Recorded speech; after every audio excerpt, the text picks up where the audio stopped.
За интернетгүй орчинд захин хичээлийг хэрхэн бэлтгэх вэ гэдэг тухай та бүхэнд танилцуулъя.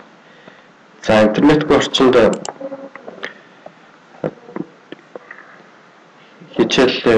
захин хичээл бэлтгэхэд бол энэ билет бичдэг Action програмыг эсвэл Camtasia Studio гэдэг бас энэ зориултын програмыг ашиглавал илүү тохиромжтой, бусдаас илүү тохиромжтой.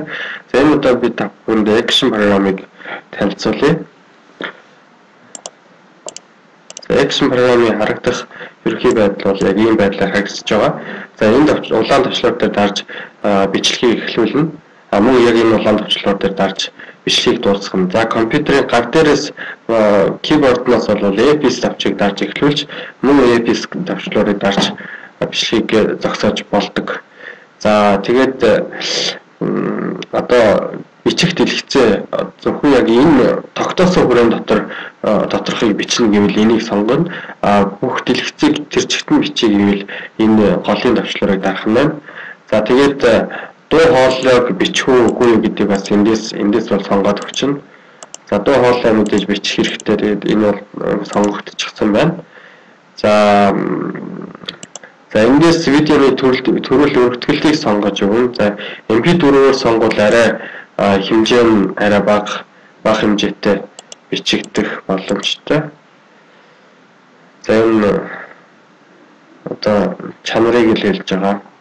Чанарыг тодорхойлж байгаа. За 30 дээр өгчээ. За ингээд бичлэг хийхэд бэлэн боллоо. За өмнө хийсэн бичлэгнүүд энд ингээд хадгалагдсан, видео байдлаар хадгалагдчихсан, бэлэн болсон байгаа гэсэн. За эхлэхдээ EPS дээр юм уу энэ дээр дарж эхлүүлэн. За жишээлбэл дөрөвний энэ 3 слайдтай PowerPoint-ыг жишээ болгож та бүхэнд бичлэг хийж үзүүлье. За ингээд Action програмаар хичээл эхэлсэн байна. PowerPoint-аа нээлээ. Эхний слайд, хоёр дахь слайд, гурав дахь слайд. За хичээл дууслаа. Улаан товч дээрээ дарлаа. Ингээд саний хичээл ингээд бичигдээ дууссан. MP4 гэдэг хамгийн сүүлийн энэ байл ах нэ гэсэн. За ингэж л хичээлийг бэлдэн. За энийг нэг дараад ингээд үзчихэж байна. За ингээд Action програмаар хичээл эхэлсэн байна. PowerPoint-аа нээлээ. За энэ хүү байдлаар бичигдсэн байна. За энэ одоо бичлэгээ үзье гэвэл Open Output Folder гэдэг энэ дээр дарна. Ингээд хамгийн сүүлд орсон юм бичлэг байна гэсэн. Хэмжээ нь ердөө 4 MB хүрэхгүй хэмжээтэй маш бага хэмжээтэй бичигдсэн байна. За тоглуулад үзье. Хангалттай чанартай. Action програм.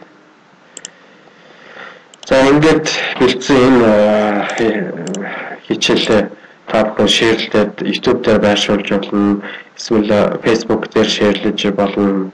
Мэйлээр нь ийм жижиг хэмжээтэй юм чинь мэйлээр нь сурагчид руугаа явуулсан ч болно гэсэн үг. За ингээд захин хичээлийг Action програмыг ашиглаад бэлддэг байна гэж